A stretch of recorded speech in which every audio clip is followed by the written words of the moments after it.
Good morning. Welcome to 4Media and to our Friday Q&A live stream on what's been a glorious week for weather. Not quite so good this morning, but I actually drove my car. Yeah, drove a car this week to the coast on Monday for a walk along the beach.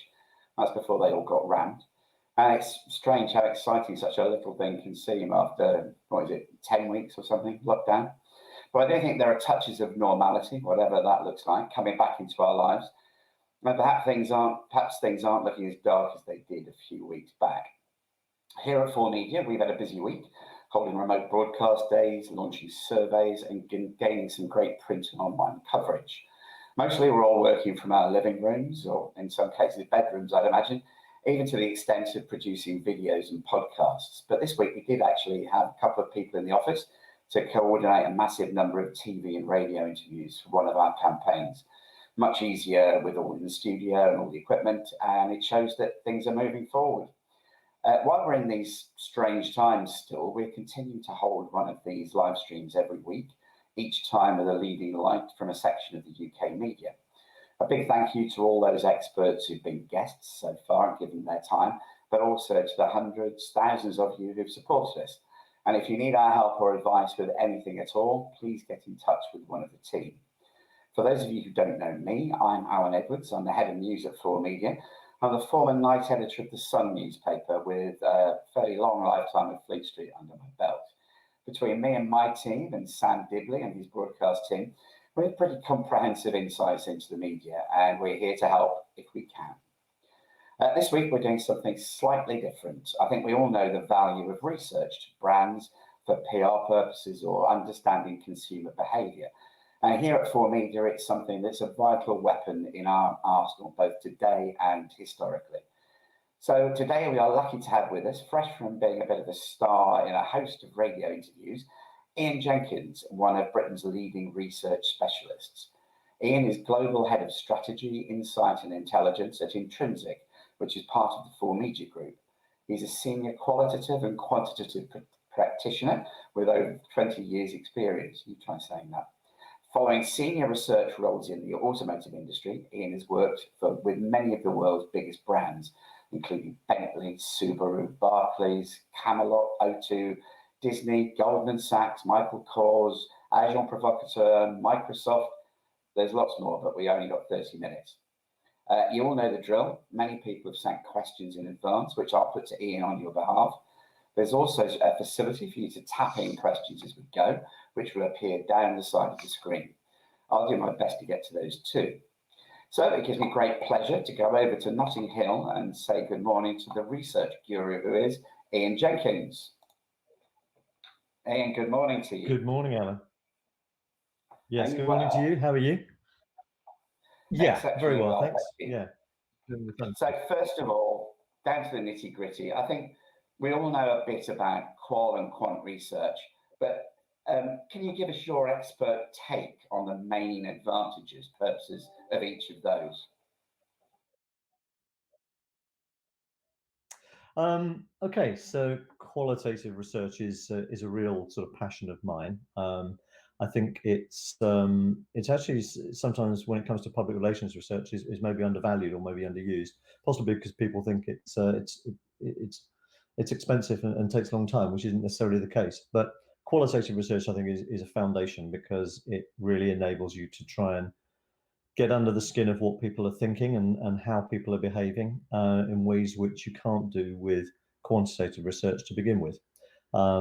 And so particularly in these sorts of times where consumer attitudes are being, I suppose, radically altered at the moment, we're all doing things that maybe we weren't thinking about doing 3 or 4 months ago and spending time in or different ways than we would have done 3 or 4 months ago. It's increasingly important to sort of try and understand how people's views are changing, how people's perceptions are changing. And a qualitative interview, whether that's through an in-depth interview or whether it's through focus groups, it is a great way of sort of really being able to sort of understand, why people feel the way they do, how their behaviors are changing, how their views about brands are evolving. And it's important because it's really about sort of finding what the right questions to ask are. it's very easy to be able to put questions out to people, and people will be able to give you answers to anything. But what's really fundamental is actually knowing whether the questions you're asking in the first place are the right ones.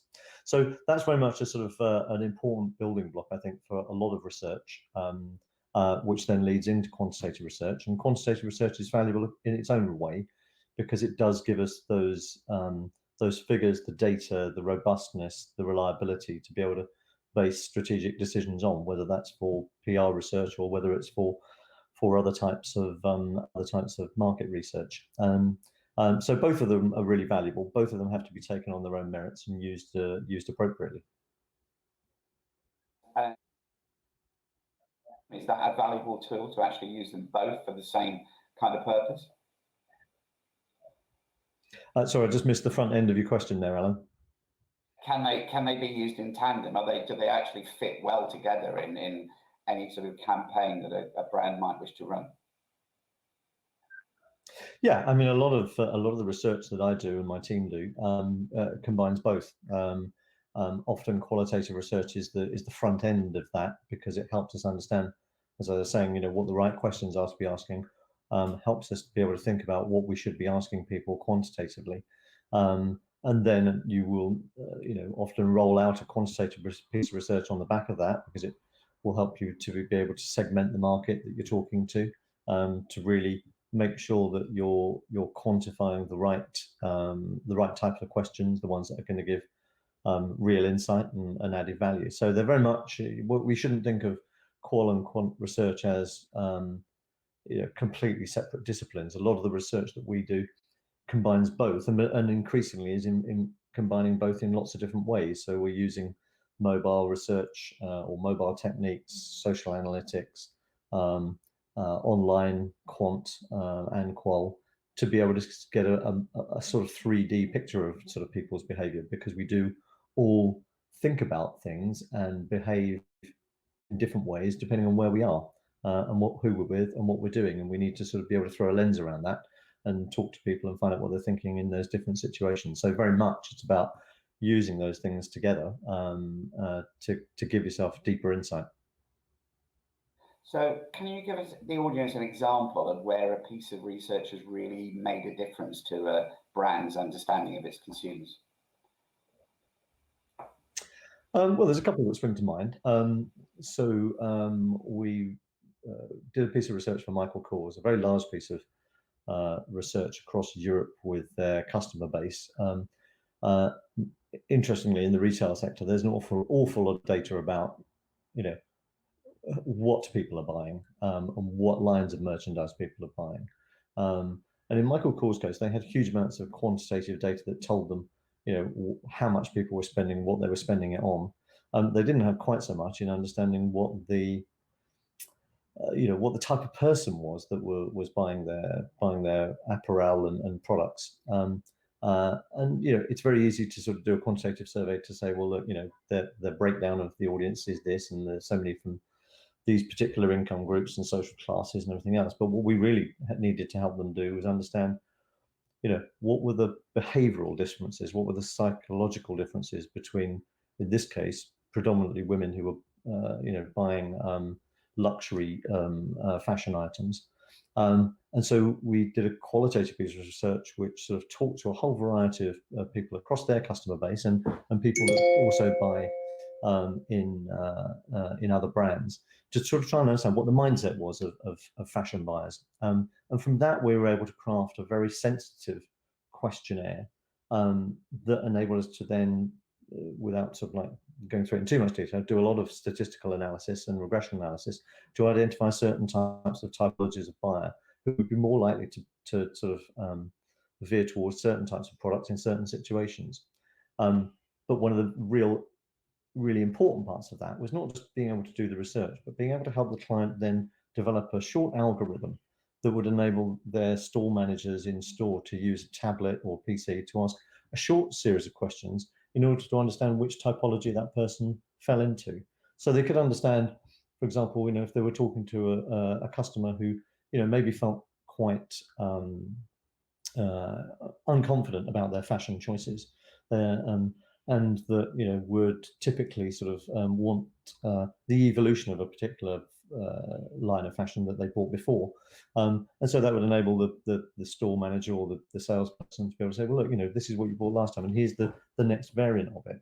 But equally, they might be talking to someone who is a magpie, for example, who actually what they don't want, they want something completely different to what they've had previously from the brand. So the impetus would be, in answering their questions, would be able to say, well, okay, this person's actually falls into this category, and we need to show them something new. We need to show them something that's completely different. So it's a really important example of, research isn't just a purely academic process. The whole purpose of research is to help clients develop ideas and strategies and different ways of doing things. And in that particular example, qual and quant research was really important in being able to lead us to an effective tactical solution that the client could use in the retail environment. So looking forward, do you see research becoming more and more important to brands as we move into whatever the new normal might be? Well, I wouldn't. Is it more important? I think it's always been important, and I probably would say that because of what I do. But I think it is important because, as a recent study that we did ourselves internally showed, people's behaviours have changed quite radically in the period of lockdown and through this COVID crisis.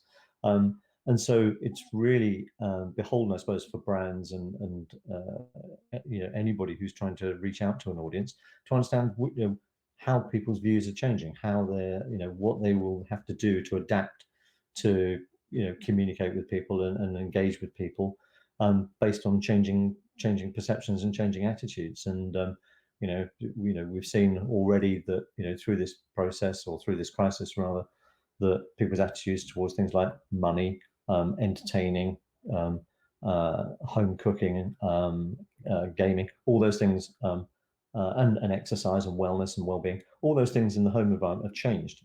So brands that may typically have been their fixed business, as it were, in retail as a restaurateur, for example, are going to face massive changes, and it'll be beholden to see whether they can adapt to sort of try and engage with people in whatever that new normal is. I think the new normal, as we say, we don't really know what that is at the moment, and it will change as the lockdown changes, as more data becomes available, as potentially there are vaccines or treatments for the disease, as also people become more used to the way that we're now living. And so, because that all means change, it means you need to be able to research your audience and continue to research your audience to understand how that's going to impact your brand. So, yeah. We want maybe to look at PR surveys. Why do you think they are so popular and so useful? Well, I think PR surveys obviously are very popular. I mean, they provide a way for companies and brands to be able to, get a tailored and sort of impactful message out to their audience. I think that particularly if you're trying to raise awareness of a brand, or you're trying to raise awareness of an issue, PR surveys can be really important, because as long as they're tightly focused and that you have clear objectives about what you're trying to do, it means that you're tailoring that message to a very specific audience. And the point about that is that not only aiming to sort of find something that will engage with the right people and do that effectively, but you're also making sure that you don't waste your resources, you don't waste money or budgets by having the message go out to the wrong audience, or is too wasteful in the audiences it does reach. So PR surveys, I think, can be really important. I think one of the things that I've noticed over time is there is a gradual sort of move between what I would call the traditional PR research, which is designed to give immediate impact to a story through national and regional media, through sort of press release and the like, and also, but more towards sort of companies wanting to have PR research which creates a viewpoint, something that they can coalesce an idea around, and that is developed into something which is, I suppose, a bit more robust in terms of white papers and thought leadership that give gravitas to the message that they're trying to get across. And I think that's becoming increasingly important. And it's also something which through media these days is able to reach a much wider audience and be that much more influential through things like social media and through webinars and things like we're doing today. So yeah, I think there is a real importance attached to PR, and I think it's PR research. And one has to look at, what brands really need to look at, strategic. What are they trying to do? Are they trying to get sort of short-term awareness or build sort of knowledge of a particular issue or subject, or are they trying to sort of cement their reputation and their perceptions of their brand or service in the longer term? In which case, more white paper and thought leadership styles types of research are probably more appropriate. Picking up on the white paper question there, I mean, how effective would you say a white paper would be for a travel brand talking about the future of travel at the moment? Well, that's a really interesting question.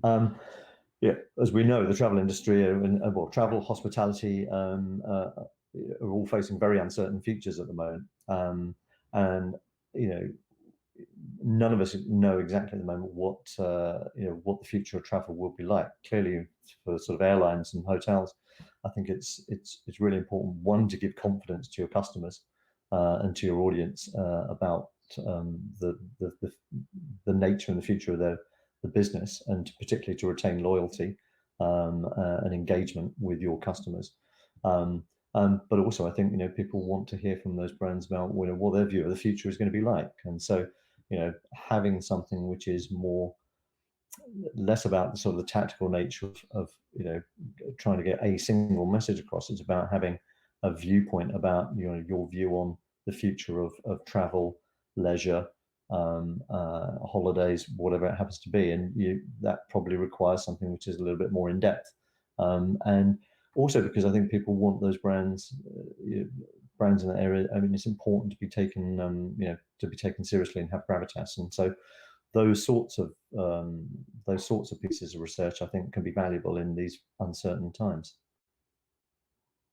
You mentioned something earlier about with PR surveys, especially how important the actual question you ask is. In a PR survey, would you say there's an optimum number of questions you should ask? Well, I think it all comes down to the objective. I mean, in some senses, it's not about the number of questions; it's about what you're actually asking and what do you want to get out of it, and what questions you need to ask to be able to get to the answer. Because sometimes it's not about asking one question; you need 2 or 3 linked questions to be able to get the level of answer or the level of detail that you want. So there's no strict rule about it. I mean, with a PR survey, obviously, speed and efficiency and cost are obviously important factors. So it's never going to be particularly long unless you're doing something which is more white paper led, of course, in which case that's a different scenario altogether. But there's not a rule about how many questions you have to have. It's more about making sure that you're asking the right questions to get what you want out of it. And that's not always as easy as it sounds. And that's why having clear objectives about what you're trying to get out of a PR survey is really important.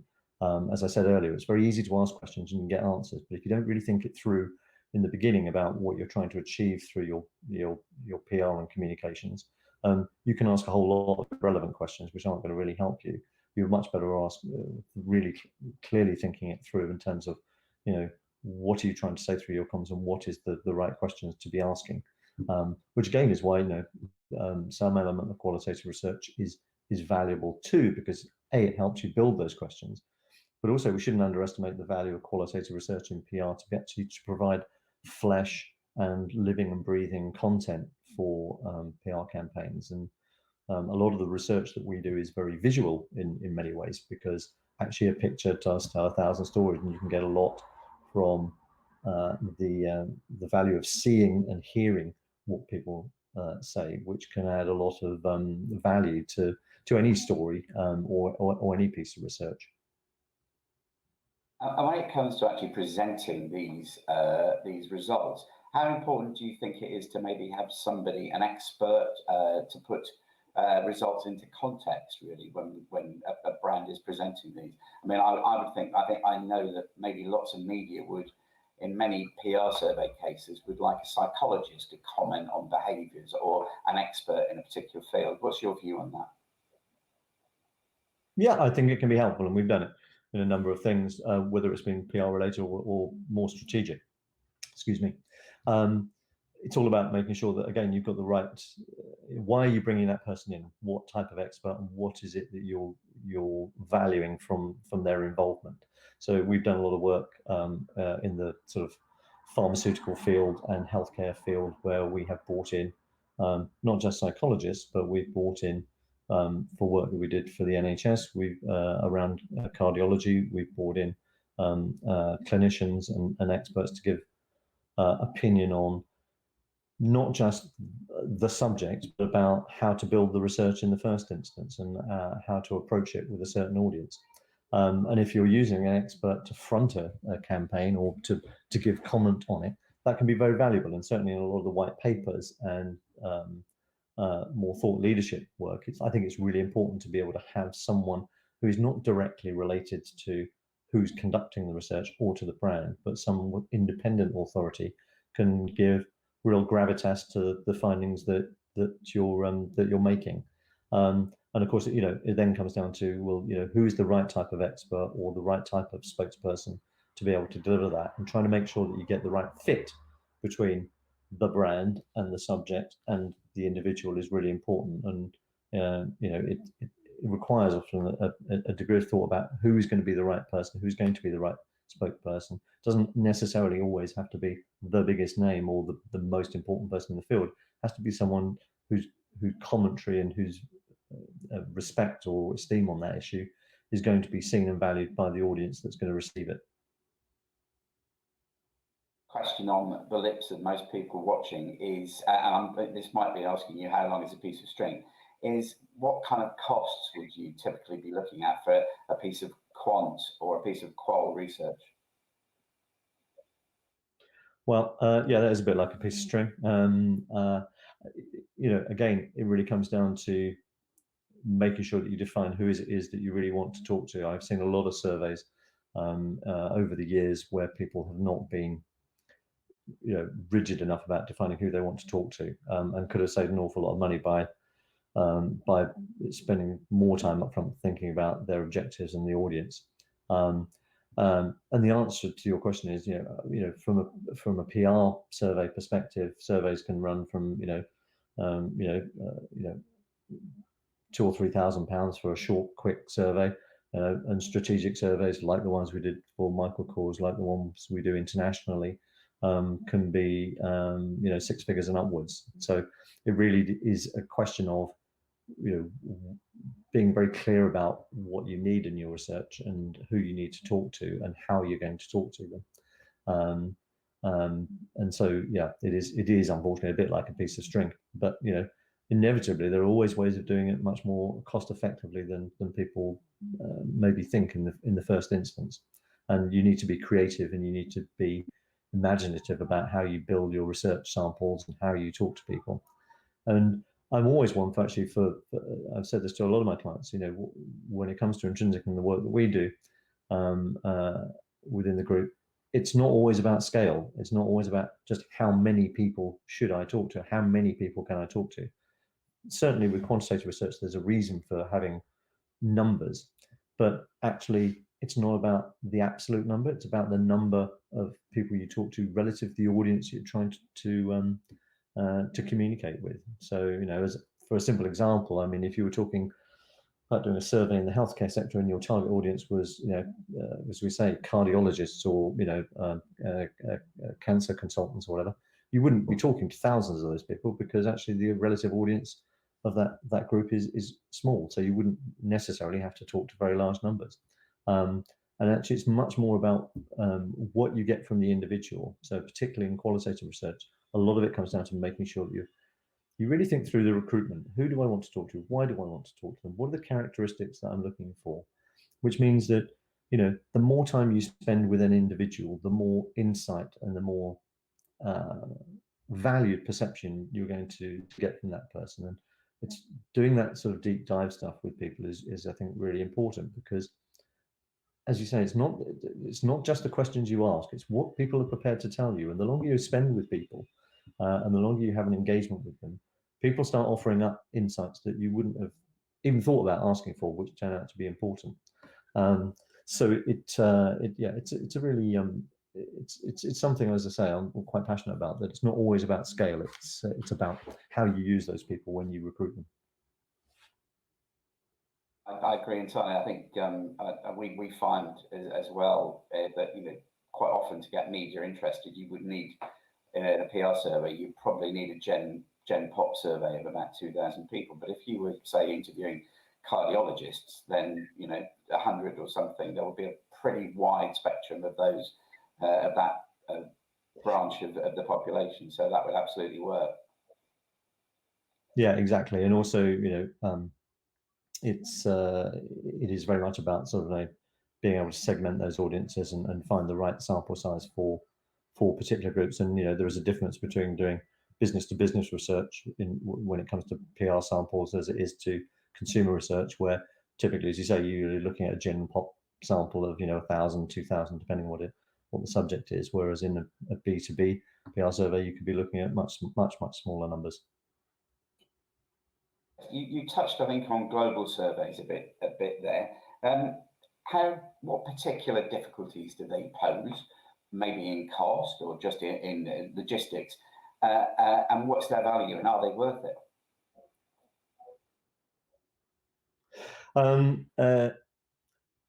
Okay, so global surveys, when we do a lot of our strategic work, it normally involves talking to, it's for brands that operate in a variety of different countries. And is it worth it? Inevitably, it depends on what the brief is and what is the task at hand that you're trying to solve. I mean, many brands that do international research, where they're operating in different countries, need to have that granular understanding of what is different about working in one market over another. So the challenges, as you would expect, are always one about cost, because it is expensive or can be expensive to do international research, particularly qualitatively. So you have to be very specific about who you're talking to and what's the value in doing that. But it's also about things like logistics and recruitment, making sure you have uniformity in when you're recruiting people and interviewing people across vast swathes of the world. Culturally, a lot of it comes down to language and the nuance in translations between one market and another. So, where you're looking to, for example, to do a quantitative survey, making sure that you test and pilot your research is really important, because you need to be able to make sure that the language that you're using, the questions that you're using, that you're asking in one market, can be asked in the same way and will be understood in the same way in another market. And that's not always the case, and you need to refine and change. And being able to pilot and test studies, whether it's qual or quant, is really important, because once you've made that decision, you can't really come back from it. So you want to make sure that all your ducks in a line pretty much before you press the button.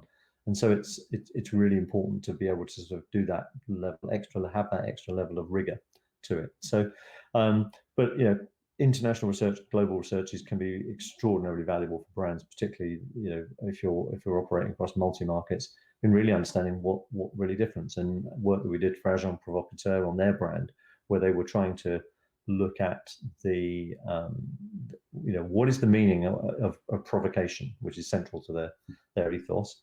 And their brand, and how provocative can you be? And we did that research in a number of markets across Europe, the US, Eastern Europe, and Russia and China. And what you discovered is, because it is lingerie, high-end lingerie is a very emotive product, that actually what's provocative in one country and what's acceptable in one country isn't quite the same in another. So the client was able to get some really interesting. Not just insight, but really used it to be able to say, okay, we've got to change how we thought we were going to work, because we can't say in China or operate in China in the way that we would do in Russia, for example. Let's just move on briefly to brand sentiment, and how do you feel that it's important the way that brands behave during a crisis such as this pandemic? How do you feel that is important to this sentiment? So I think brands have got to be really careful. I think we're all aware that brands don't want to come across in the current environment as being glib or taking advantage or being opportunistic. So one of the really important things is understanding how you get the right tone and language and how you position yourselves during the current crisis. And it's very easy to make mistakes. I mean, we're all none of us are infallible, but for brands, you really have to sort of think about, when your message is going out in the current crisis, is what am I actually saying to customers that is going to be valuable to them? How is what I'm doing or what I'm offering actually going to add to their experience of my brand in the current situation? How do I make sure that what I say isn't deemed inappropriate or taking advantage of a situation? Because those sorts of things can get you in sort of quite deep and quite hot water, and it's very difficult to be able to sort of row back from that once you've gone there. So I think research is really important in helping brands sort of understand, as we said at the beginning, how do you adapt to this current situation, and how can you make yourself feel relevant? And we've seen a lot of brands in sort of the health and wellness and fitness area, gyms that can't open have pivoted and adapted to be able to sort of provide online classes and lessons in the home, adding value to what their overall ethos actually is. And those sorts of things, brands that are able to do that and to be able to make sure that they're staying on message with their brand, but actually adding value in this current crisis, I think are probably going to come out of it more positively at the tail end, or whenever we do come out. Absolutely, couldn't agree more. And I'm conscious that we're kind of running out of time. So just one quick last question. Any particular highlights that you've worked on since lockdown began? Since lockdown began. So we're doing some interesting work currently in Germany and across Europe for a brand in the sort of family history market, which is interesting because, of course, people are spending an awful lot of time at home. So their willingness to engage with research in lockdown has been quite interesting. We've seen a lot more deeper and more willing engagement from people who are willing to take part in research to explore their family history, and we've managed to spend, as I was saying earlier, a lot more time with people than we might have had originally, to be able to do things with them, to get them to try different tasks, to investigate certain websites, to go through the process of building their families' trees, and find out more about how people are now thinking about, the people have been thinking about family a lot more. People have been thinking about relationships. So it's actually been quite good for that particular client and that particular brand, because it's enabled us to get a sort of richer and more immersive level of insight, perhaps, than we might have expected. And we're also doing it obviously all online at the moment. So it's focus groups online, interviews online, quant online, which may not have been how we'd originally planned it before the COVID crisis. But has actually proved very valuable and really engaging for people. So that's been a really interesting thing. Great, Ian. It's been fantastic talking to you. Thank you so much for answering all our questions and giving us such a privileged insight into your research world. I found it fascinating, and I'm sure all those watching have too. Thank you all for tuning in and sending in questions.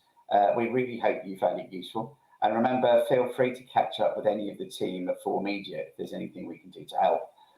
Over the next few weeks, we have some more amazing guests lined up for you, including a talk radio star presenter, a features chief from the Mail on Sunday, and a senior editor from the Daily Star. So lots to look forward to there. We'll see you next Friday, same time, same place.